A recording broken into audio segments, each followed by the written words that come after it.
रसना बासना श्रवण रमण ए तो पशुतुल्य कर्म मनीष जीवन पाइछु जदि तू करि जा किछि पुण्य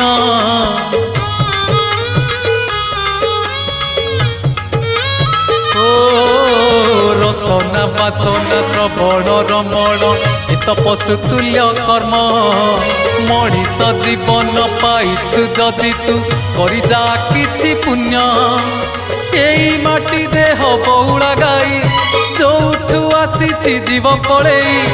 एई माटी देह बौला गाई जोठू आसीछि जीव पळेई तो साथी रे जीवेनी केही